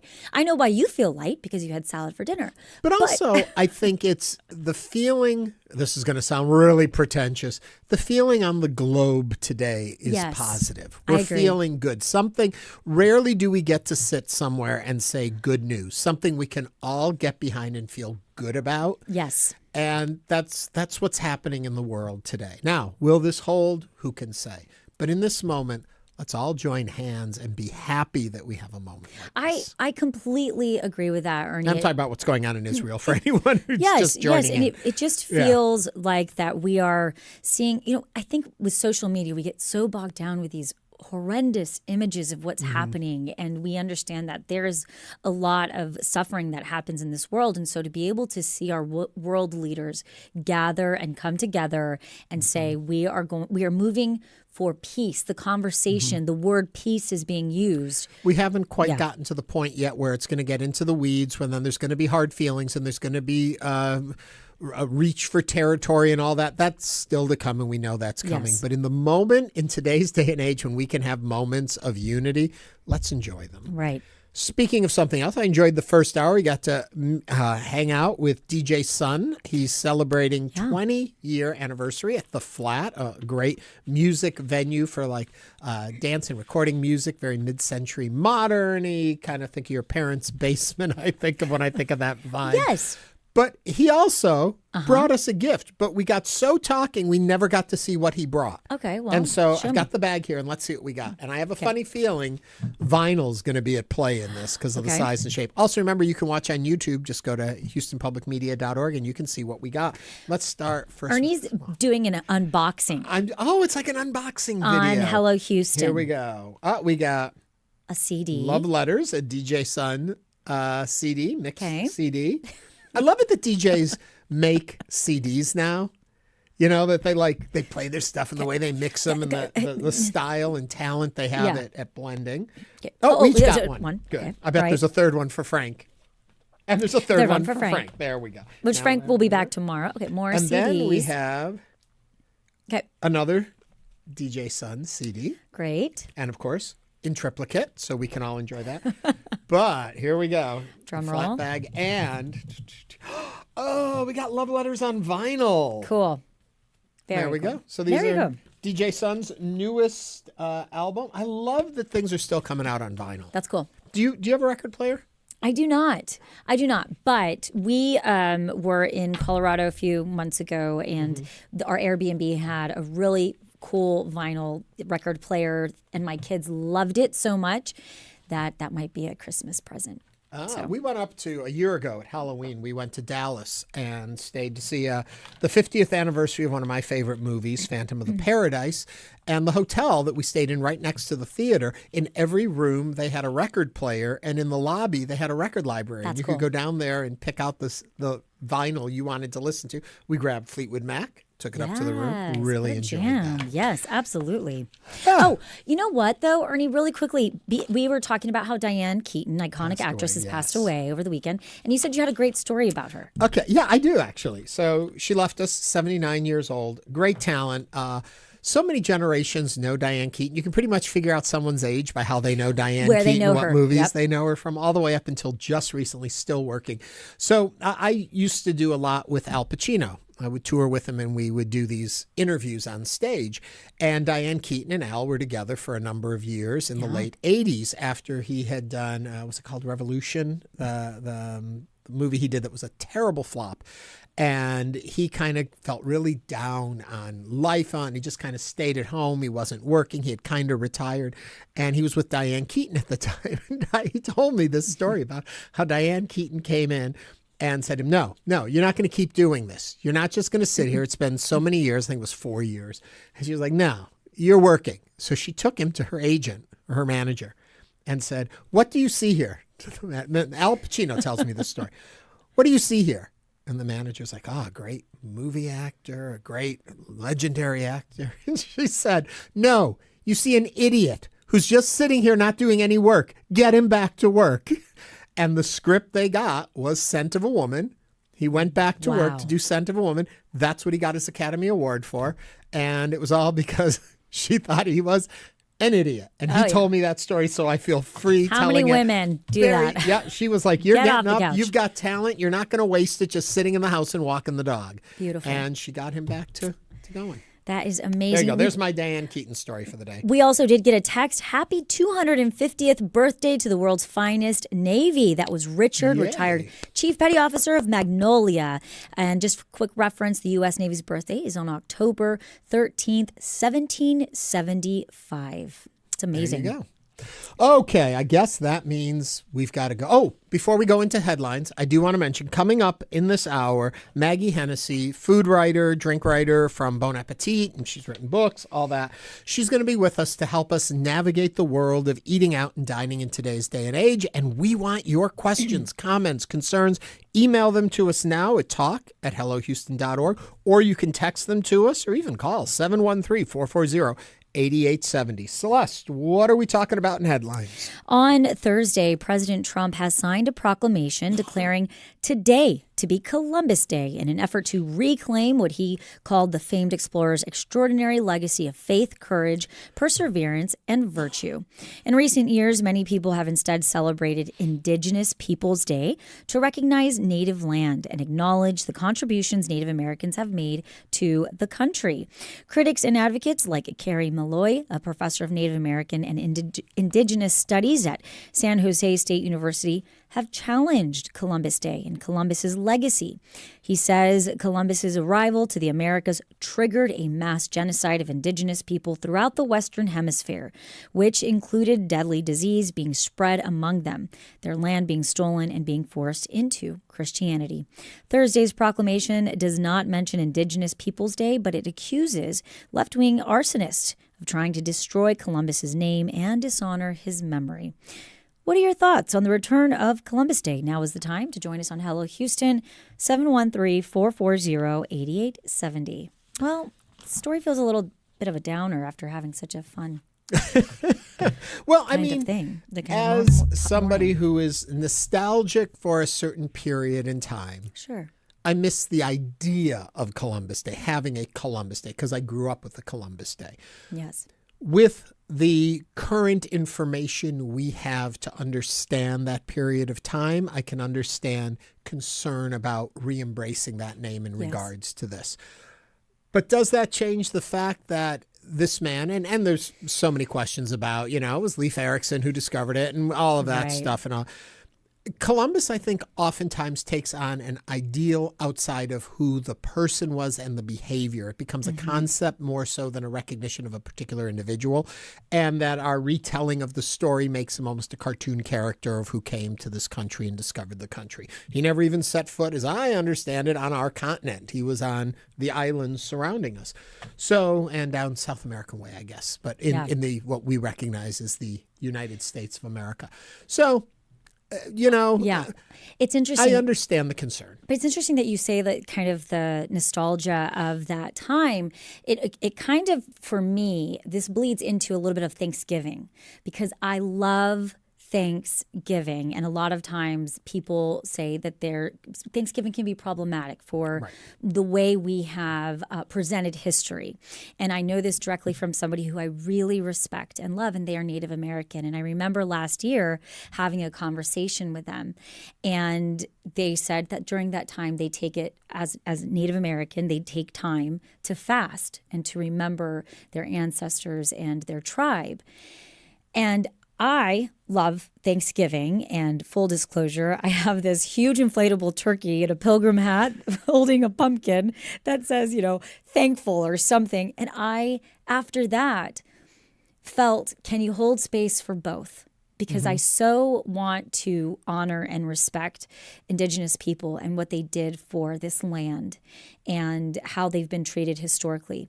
But I also really love Thanksgiving and what it represents, and growing up for me as an American in cultural America. So it's interesting, right? And I'm sure we'll talk about this more as we get closer to Thanksgiving. But for me, it is the remembrance of the celebration on Thanksgiving when the indigenous people, when the tribes that lived in the area came together with the pilgrims, and they had a feast together. And the promise that was in that moment. Yeah. It didn't unfold that way. Right. But that moment we should all look to. Right. And so today, when we look at Columbus Day and Indigenous Day, it's you want to honor, obviously, our people of the native land. And let's see what Claire thinks about that at 713-440-8870. Claire, I'm not exactly sure what you're calling on, but everything's on play. What's on your mind? Yeah, I'm just calling about the Columbus Day and the fact that Trump wants to bring it back. Yeah. Yes, please. I'm Sure. not surprised. Of course, he would be the one to want to bring it back. Yeah. Yeah. Yeah. It is a difficult thing. And we have, I mean, I guess I'm curious about the folklore that surrounds an individual as opposed to the reality of it. Claire, is there a place for both, or do we have to give away the comic book look at someone and really hold to the true reality of the situation? I think we definitely should hold to the true reality of the situation now that we're more educated and know that Columbus, you know, how he, like you said, you're not even sure if he put his foot on our continent. But we have to, you know, respect the indigenous people. Yeah. Yeah. And I think the funny part in all of that is he thought he was in India. And that's why he named them Indians. Yes, and so it was like, okay, you missed the mark a little bit. Yeah. But thank you, Claire, for calling and sharing that with us. Yeah, you know, I think I think we can all agree that we have to honor and hold space for our Native American community and, you know, indigenous people of the United States. And it's just, I don't know if we've gotten it totally right in how we do that. We got a ways to go there. Yeah. I will go back to our YouTube group who brings it back to what you were talking about. Fritz says, Halloween and Thanksgiving are my favorite holidays. Maybe it's the sweets. I was born on Thanksgiving. So that is one of the reasons. Is that your birthday? November 28th. So every couple of years, my birthday lands on Thanksgiving. I should know that. Yes. So Let's see if Rick knows that. Rick's on the phone. He called us at 713-440-8870 from East Bayou. Rick, what's on your mind? Well, I'm glad to hear the restoration. That's fine, as you say. You know, I'm used to it. It does acknowledge that, okay, the guy did do something. There may have been some other things, too, and there's no reason we can't acknowledge the problems that came from it. But I'm hoping this leads us to a little more balanced approach where the one side doesn't have to say, no, I'm negating everything you ever knew and learned and thought. We're going to replace it with something else. But, okay, we acknowledge what did happen, and then we also acknowledge the rest of what happened. That's called studying history. Let's do it. Yeah. Rick, thank you for that. Judy Kraft writes on our YouTube channel in the chat group, which always, there's a whole other show, it seems, goes on over there. A lot of great people there. You can go and join those conversations. Judy writes, Columbus's acts dishonored himself. We are not dishonoring him by remembering his history accurately. Thank you for that, Judy. And Noah Espinosa said you can absolutely hold two ideologies simultaneously and find solace in the truth behind both perspectives.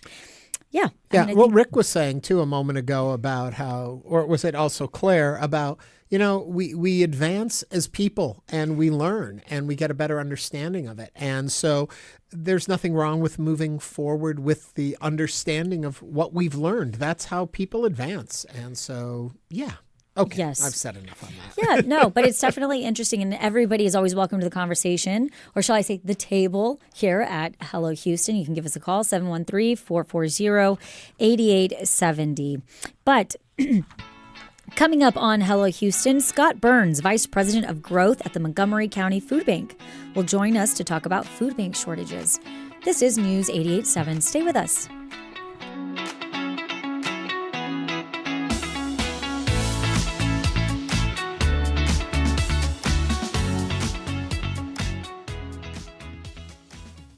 We love you guys so much that we wanted to do a surprise flash. Are you ready?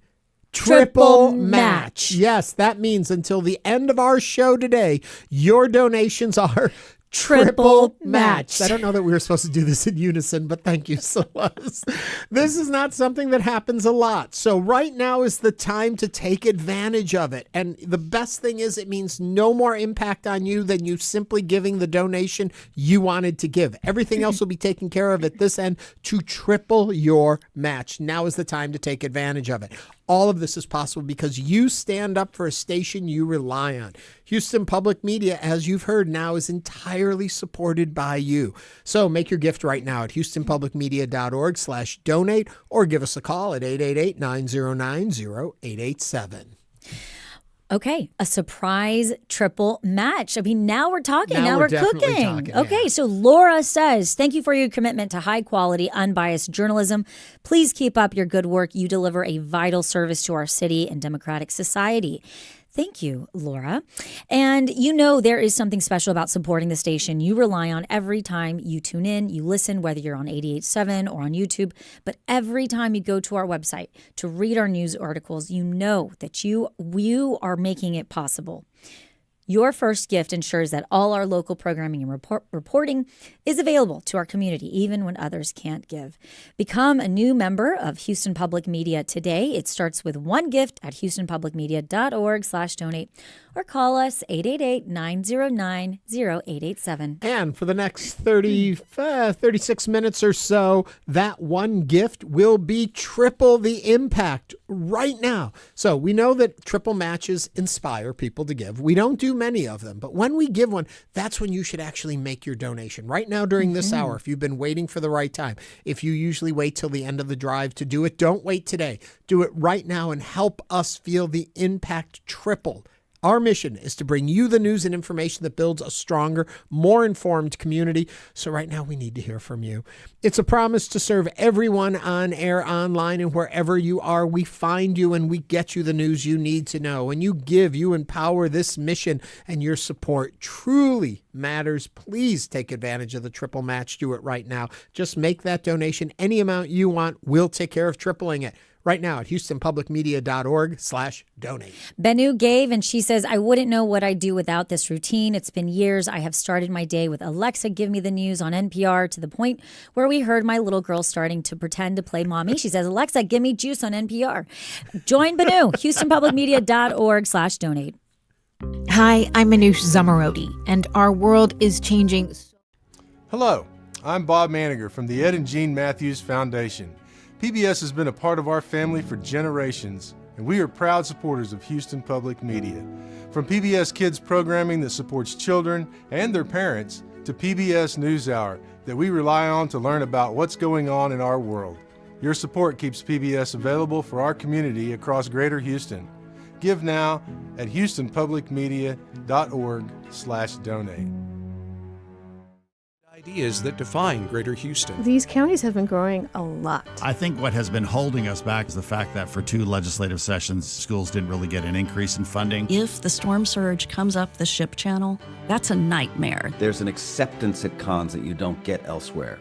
No judgment, and it's beautiful. I'm Craig Cohen. Join us for the next Houston Matters, weekday mornings at 9 here on News 88.7. You're listening to Hello Houston right now, the show that brings you honest conversations about housing, healthcare, education, and the real issues shaping life in our city. That's right. Hello Houston brings voices to the mic that need to be heard, but it doesn't happen on its own. No, this station is entirely community funded, and that means you make Hello Houston possible. Support the conversations that move Greater Houston forward. Make your gift at houstonpublicmedia.org/donate.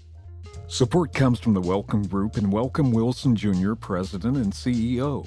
With over 9 million square feet of manufacturing and industrial facilities and over 130 locations in Texas and the Southeast. More at welcomegroup.com. Support for Houston Public Media comes from Hildebrand MBA at UT Austin's McComb School of Business, offering the Weekend MBA at Houston. Master class October 16th. Details at texasmbaevents.com. Make it here.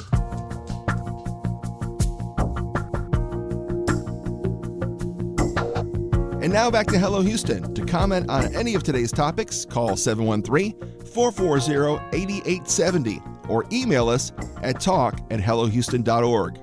Now back to Ernie Manous, Celeste Diaz-Sherman, and Frank Billingsley. Food banks across the country are struggling. Federal funding cuts to essential programs like SNAP are starting to take hold, just as inflation and cost of living pressures are increasing for all Americans. According to Feeding America, these cuts could eliminate up to 9 billion meals per day, meals that millions of Americans rely on. In Texas, food banks have already lost tens of millions in federal support this year alone. This has led to empty shelves, longer lines, and impossible choices for food banks that are doing everything they can to meet rising demand. Here in the Houston region, the Montgomery County Food Bank has seen firsthand how this squeeze is playing out on the ground and what it means for working families, rural communities, and seniors trying to stay fed.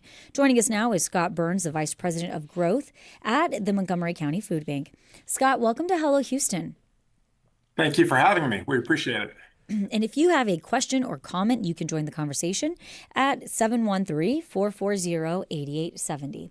From where you sit, Scott, are we looking at a difficult period, and can we weather the need out there with the supplies and what's available to you folks? So it is important to understand how broad the need is, right? So I think that where many of us live, food insecurity may not be front and center, and it may not be something you can see. But here in Montgomery County, where we have a population of just over 700,000 people, we have 100,000 people that are food insecure. And what that means is they don't know where their next meal is coming from. And so it's up to food banks like Montgomery County Food Bank to work with our agency partners to make sure that those that are food insecure have access to food. We've seen, as you're well aware, there has been a changing landscape with respect to federal programs for food assistance. And so the need is going to continue to go up. We're starting to see that now. We on average served about 85,000 neighbors a month in 2024. But in the last 2 months, in August, we saw about 92,000 people served or families served, and then 93,000 last month. So we are seeing a growth. And so, working with our donors and our community partners, where we're doing everything we can to ensure that we're getting people served. Just to help for point of reference for folks, when you talk about serving these people in your community, what are they exactly receiving? How much of their food, their daily intake of food, comes from a food bank? How much are they still reliant on having to find other sources for nutrition? So food banks in general, and even federal programs, are designed to be supplemental food, right? And so the assumption is that it's helping to meet their need. We work with 95 plus agencies across Montgomery County. So we are the bank and they're the food ATMs, right? So we work with them and get them fresh produce, nutritious food. And usually what happens is some of our big ones, they will allow for our neighbors in need to come about once every 2 weeks. They get, a couple of grocery bags full of canned goods, dry goods, as well as a box of fresh produce. Produce has been a big focus, and nutritional food has been a big focus of ours, because when you are strapped for cash, generally what you find is our neighbors will maybe skimp on nutritious food and go get fast food and that sort of thing. And so we're working to ensure that they get nutritious food. And so that's generally how it works. It's designed to be a supplement, not 100% of what people intake over the course of a month. And that's an interesting, point that you bring up, that's supplemental. And I think that so often people think that people are just going straight to the food bank. What are some of the other misconceptions that you think people have about food banks that they need to know about?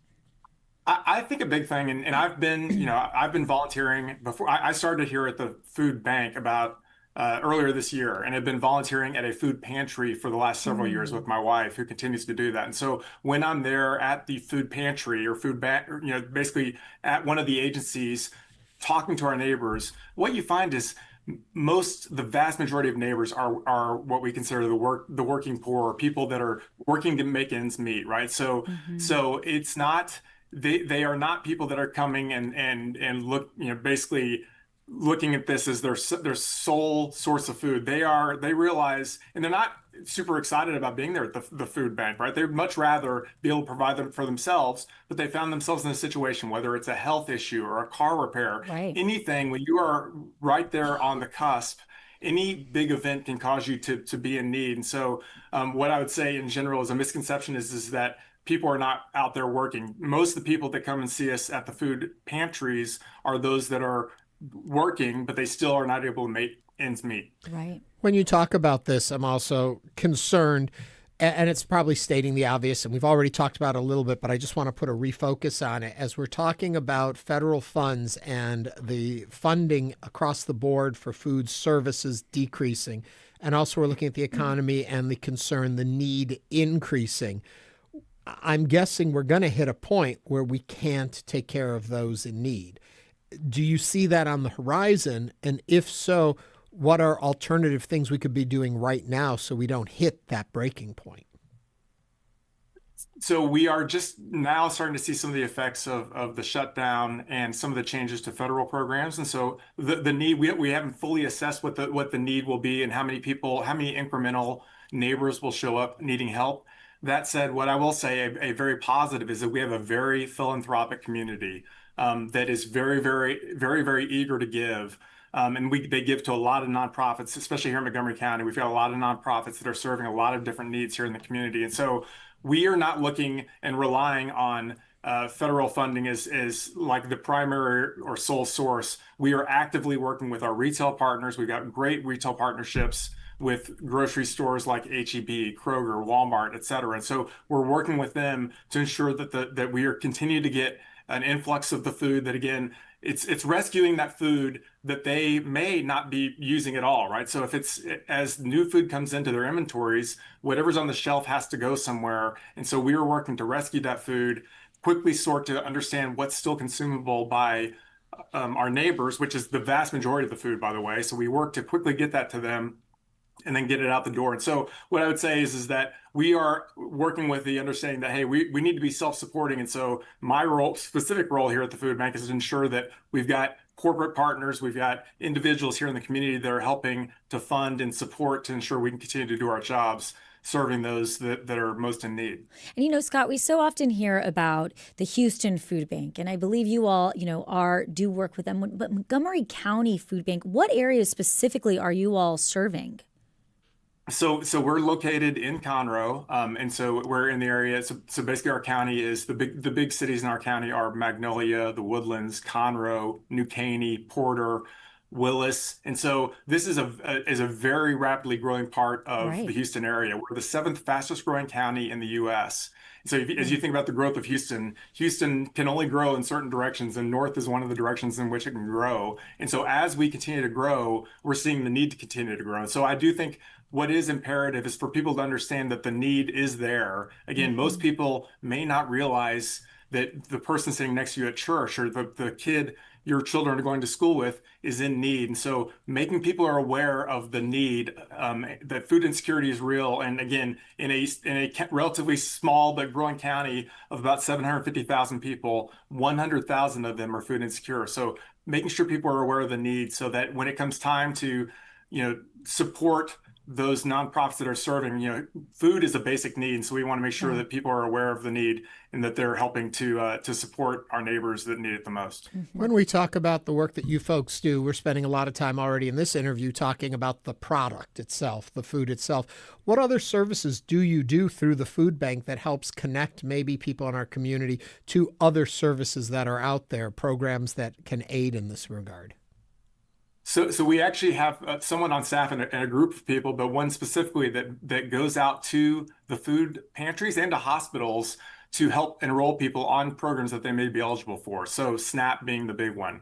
And so many people, again, just may not know what opportunities are available to them and what funding is there to help them through this rough spell, right? And what I would say is what we see is we've got a lot of stories of people that got assistance for during a season in their life, and then they're able to go and pay it forward. So I volunteer side by side at one of the big food pantries here in Montgomery County with volunteers who were there the week prior actually getting assistance. So they were so moved by the assistance and the volunteers, the assistance they received, that they wanted to then pay it forward and volunteer as well. And so those stories are just super heartwarming. And we have those time and time again where people are not coming in just expecting a handout. They realize it's for a season and they want to go and pay it forward, which, again, is great for our volunteers, and it's a great story that we want to continue to replicate.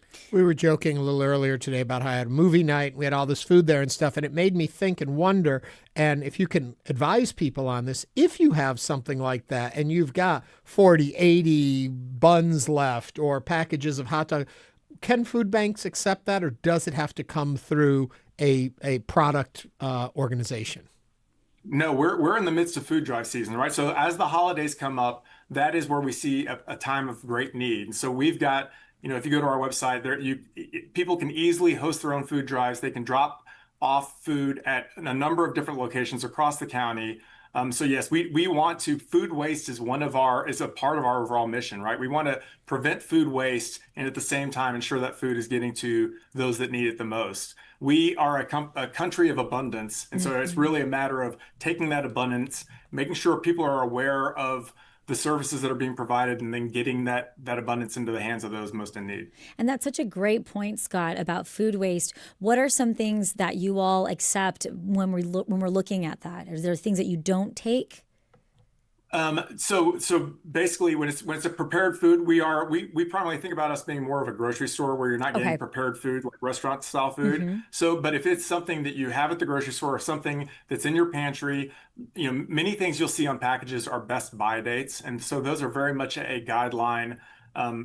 Food manufacturers, that's something that they go by and retail stores go by, but that food is consumable. And so I would say that if there's anything in your pantry, bring it to any retail store we've got these red barrels where you can drop off food. And then also what I would also say is that food banks like Montgomery County Food Bank have a really great buying power because we work directly with the retailers. And so every dollar that we receive can provide up to 4 meals for those in need, right? So it's a ton of buying power. So again, going into the holiday season, this is a great time to support your local food bank. If you're here in Montgomery County or we would love to either have you volunteer, have you provide food via food drive, or donate. All three of those are huge helps to us as we try to fulfill our mission here. Excellent. Scott Burns is the Vice President of Growth at the Montgomery County Food Bank. Scott, thank you for joining us today on Hello Houston. Thank you so much for having me. We appreciate it. Thanks, Scott. Coming up, we're going to discuss what to know about dining trends with Maggie Hennessy. Stay with us as Hello Houston continues.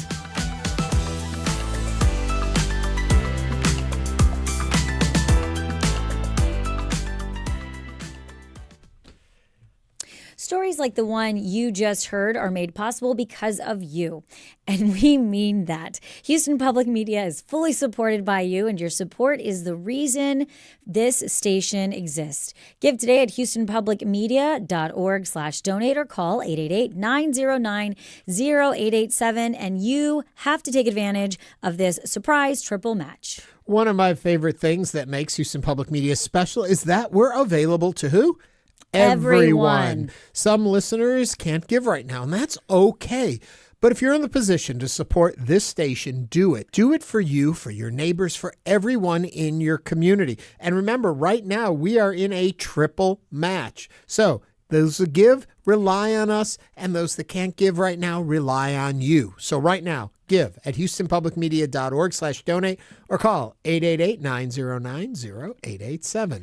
We've been here for a while, especially Ernie. Ernie's been here a long time. So our station has evolved into what Greater Houston and you need from us. Our newsroom is right here on our third floor, digging into the topics and the news that you care about. That's why we're here, and we are only here because of you. Please support this mission and triple your donation at houstonpublicmedia.org/donate. You know, when the floodwaters rise, and they do around here, when the lights go out, we've all experienced that, our newsroom is already on it.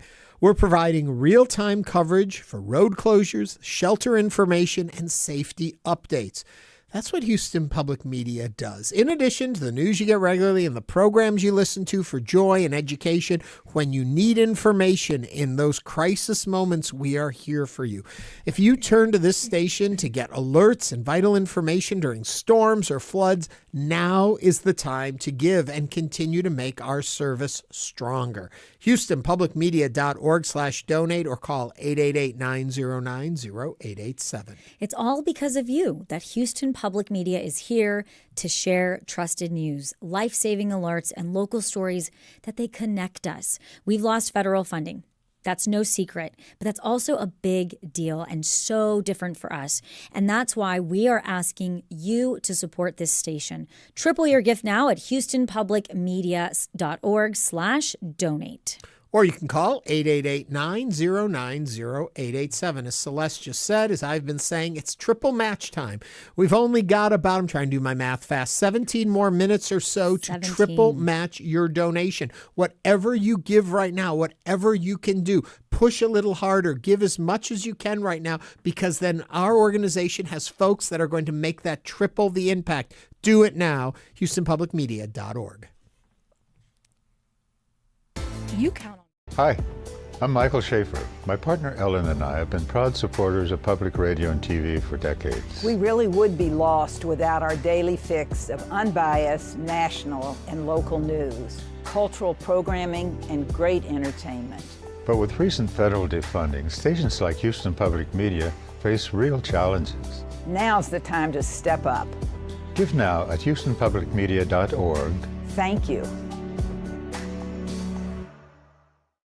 50th year as a country, our system of government faces a level of stress not seen in decades. What can we learn by looking back to the very beginning? A new project from The Atlantic looks at the ideals of the American Revolution, how we have and haven't lived up to those ideals, and where the U.S. could go now. That's next time on 1A. You can listen to 1A coming up today at 2 p.m. We're grateful that you're tuning in to Hello Houston. You're here because of the hosts, the chemistry, and the variety of voices and stories you hear every day. This kind of radio doesn't just happen. It's made possible by listener support. That means you. Help keep the conversation going. Now is the time to give at HoustonPublicMedia.org/donate. Support for Houston Public Media comes from Terry Bryant Accident and Injury Law, sponsor of Hispanic Heritage Moments, committed to helping Houston injury victims get justice since 1985. Details at terrybryant.com. Support for Houston Public Media comes from Central Markets Bakery, offering a wide variety of naturally leavened, scratch-made breads formed by hand and baked fresh every day without any artificial preservatives. CentralMarket.com. And now back to Hello Houston. Join the conversation. Call now, 713-440-8870, or email us at talk@hellohouston.org. And now here's Ernie Manous, Celestia Sherman, and Frank Billingsley. Maggie Hennessy is a food and drink writer often found in Bon Appetit, and of late she's on a mission to help us learn the proper restaurant etiquette for the times we are living in today. So, how dark should mood lighting be? How much should we tip in our ever-increasing order-at-the-counter world? And what do we do with those cell phones? Here to help us navigate for the right rules to dining out is Maggie Hennessy. Maggie, welcome to Hello Houston. Thank you so much for having me. I'm so excited you're here, but I want to remind everyone this is your moment to ask those questions you've wondered, pondered, concerned with. Give us a call or text us at 713-440-8870. So fun. I have a ton of questions. Go ahead. I've got a question right off the bat because I heard you on NPR maybe 2 weeks ago talking, and I got a bone to pick with you about one of them. Oh. Somebody was asking about, no, it's all going to be love. Somebody was asking about when you go out to eat and it comes time for the check and you're with other people about splitting the check. I'm coming from the camp, I don't drink, and my partner doesn't drink. We have a lot of near alcoholic friends who like to drink a lot. And your comment, if I remember correctly, was if you can't afford to split the check, don't go out to eat there. But I have to disagree with you there. I think that really I should have friends who would say, no, we drank. Don't you worry about it. We'll just split the food cost. I'd be happy with that. What is the right way to settle this debate and argument? I just want to say that's a great point because, it depends on different size groups. What do you think, Maggie? Sorry, I'm jumping on that. So that's such a Not at all. No, I appreciate the fervor with which people approach these topics because they're important, and I think that communication is the most important thing when it comes to this, right? So, I will say I've talked about this topic quite a bit, and I'm really on your side here in the sense that if you're not drinking and the rest of your party is, you are by no means responsible for equal share of the bill. Thank you.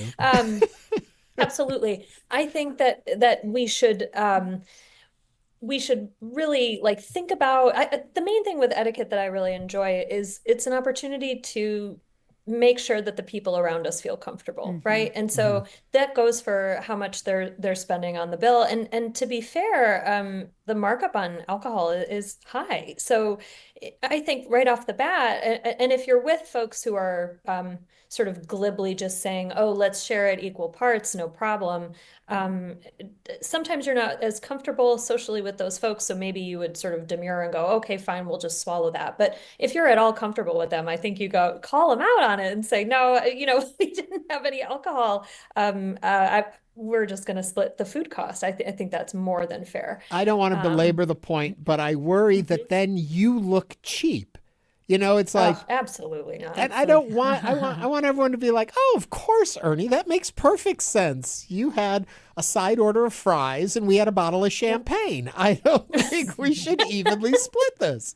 But I'm just saying, Ernie, this is totally reasonable. I'm on your team 100%. Well, and I think that the interesting part about it is, and maybe if you're in one of those situations, right, where you're not as comfortable or it's not really close friends, maybe it is something you bring up at the beginning. And you could bring it up in sort of a lighthearted way, like, hey guys, I'm not a cheapskate. However, if you're going to drink, if you're planning on drinking, splitting that bottle of champagne, like maybe leave me off of that one. Like I think it's a nice kind of way to set the tone and make sure there isn't an awkward situation when the bill arrives, because that silence can feel heavy, when Maggie, now I do have a question, because when we think about etiquette and restaurant etiquette, it's changed so much and it's evolved so much with influencers and just our phones in general, people taking the phone photos and things like that. When is it, or is it ever not appropriate to take a photo? And I feel like it's so tough, right? Because a lot of times it's when people are at the really expensive restaurant that they're going for the experience and they're excited about it, is when sometimes it's like judged a little bit. Phones are inescapable to us now. We're all attached to them, like for better or worse, pretty much all the time. And so I don't want to be someone who's totally anti-phone, but I will say I'm increasingly in the camp of put it away, particularly if you have company. If it's a boredom killer or a loneliness crutch, like if you're dining solo, I'm all for it. Do your mind puzzles, etc., in between courses, totally fine. But if you're with a group, my instinct is to shrink the importance of the phone. So if you are going to take a picture, do it quick and then just put your phone away. And because I don't know if you guys remember what it's like to be present at the table with I've the heard people. stories about that where you'd all like talk to each other. Yeah. But I know it's such a novel concept, isn't it? But I'm like sort of, I've really of late joined this camp of put the phone away. I think there are things we need them for, particularly if you're a caretaker for small children or elderly parents, or someone with needs. But even at that point, put the thing on vibrate, put it on your lap, put your napkin over it, and then you can even just pretend for a little while that you're, just 100% present there to enjoy the meal. If you're hosting an event, I've seen people do this. When you come in, there's a basket and everyone has to put their cell phone in it. Is that inappropriate, or are you cool with that? I love that. Well, because it's fun. It kind of makes it a game, It's like, let's see if we can do this. Like, we're all in this together. I think that's kind of nice. Like, one of the things that I've found through researching an article I just wrote about phones on the table, is a lot of the way we're received by other people is non-verbally. It's like something like 55% of the way we're received. So if you're with someone that you don't even know as well, if you are sitting there with them at the table and you have your phone out, whether it's face up or face down, you're kind of sending a message like, oh, I'm here with you, sure, until something more interesting happens on my phone. And then That's so interesting. I'm gone. Yeah. So I think and even if you're just acknowledging, for me, I don't always succeed. Sometimes I cave and I take this little thing out that I'm so addicted to. I'm looking at it right now. It wins every time. I'm looking at you, phone. You win again. But I like to just at least be aware of it. And then each little step of progress we make is a real win, right? Mm-hmm. Celeste, you just messaged me a question. You ask it. I think it's okay. a great Well, one. I was going to ask: when is sending food back rude, or is it like if you really ordered something and you're like, this is not what I was expecting or wanting? What is that balance and that fine line between being honest and that you really want to have, it's not exactly what you thought, and being maybe a little bit high maintenance and rude? That's such a great question. And it's a tough one because at the end of the day, you're going out to eat, you really want to enjoy yourself. You didn't have to cook, right? You really want to love what you're having. I think in those cases, it's important to be specific. If you are like, say, you see this dish on the menu, you're seeing it described a certain way. Maybe you have a few questions about like, oh, is it going to be drenched in sauce or is it going to be grilled? I don't know. I think it's important to kind of get an understanding if you feel at all confused about what a dish might possibly contain. That way you're sort of guarding yourself against future disappointment. If something it comes out, the pasta's undercooked or way overcooked. The steak you ordered prepared medium and it comes out well done. You have every right to send it back or to say, to raise an issue. I think it's important in those moments to remember that the server is your friend, not your enemy. Yes. So you don't need to present with hostility, maybe just sort of quietly pull them aside and say, I was expecting this. And I think in those moments, it's also important to be specific. I was expecting this, I didn't get it. If you're just sort of like, I don't like it, I think the chances are going to be higher that you might get a little pushback. Sure. But I do think it's important to, one, be specific, two, have a good idea of, what the dish actually, like what to expect before you actually order it. Because I think things have become a little more complicated. You'll see a dish with like eight ingredients listed after you, and you don't want to make a scene. Or if you're on a date, you don't want to seem like you don't know. You're like, I don't want to ask all these follow-up questions. I'm just going to go for it. So we're put in these situations all the time that are awkward because, you go out to eat for so many different reasons. It's not always just a shoulder drop. Sometimes it's a work lunch and you're like, the last thing I want to do is draw attention to myself. Right. They're telling me we have to wrap. I have a million more questions, so you'll have to come back. You have to come back. In a word or two, tipping, are we still doing 20% no matter if it's at the counter, if you've got to go and pick it up, if it's at a window? What are we doing?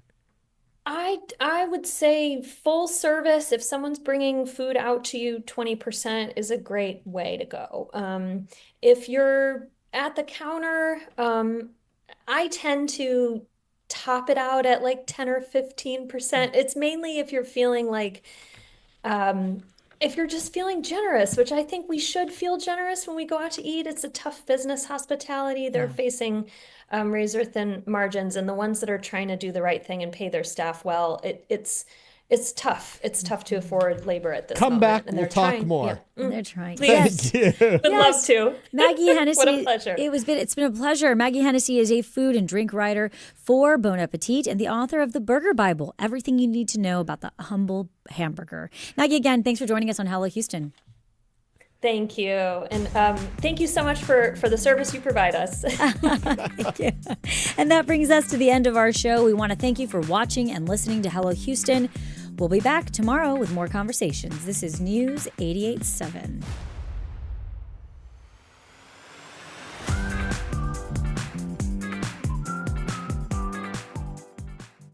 This is your last chance to make triple the impact. Yes, only minutes left, just a couple of them left to take advantage of this very special opportunity. We are fully supported by you, this community, by listening and listeners like you who believe facts matter. That's why it's important that we meet our goal for this campaign, and you can make a gift right now. You will help us make that goal. Plus, right now, your gift will be tripled. That's going to end in just about 3 minutes. So make that gift right now at HoustonPublicMedia.org/donate or give us a call at 888-909-0887. And Sherry says, I enjoy listening and watching to Hello Houston very much. The hosts are great. Thank you, Sherry. Aww. Hearts to you. Vanetta says that she gave because she loves and depends on Houston Public Media. Why wait to make your gift? Be like Vanetta. Be like Sherry. It's super easy, whether you do it online or over the phone. The impact is the same. And right now, the impact is tripled. So join us as a new member and know that you are the reason we are here, providing an essential service to our community.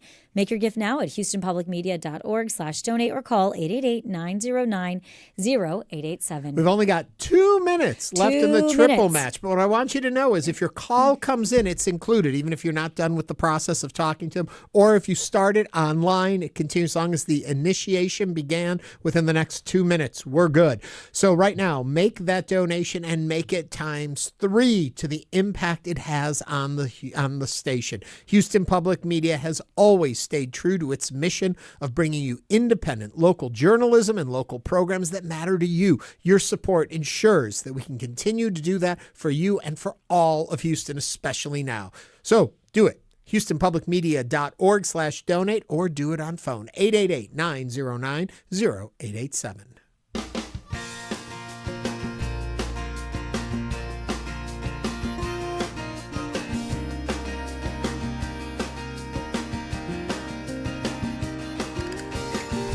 Thanks for listening to Hello Houston. Join us every Monday through Friday from 11 a.m. to 1 p.m. to talk all things Houston. The Hello Houston production team includes Garrett Bowman, William Menjivar, Jen Altai, Todd Holslander, and Jim Kovacic. For the latest in local news, subscribe to the Hello Houston daily newsletter at houstonpublicmedia.org. Hello Houston is a production of Houston Public Media. The opinions expressed by the guests of this program are solely their own and do not represent the views of management, staff, or underwriters of Houston Public Media. This is News 88.7.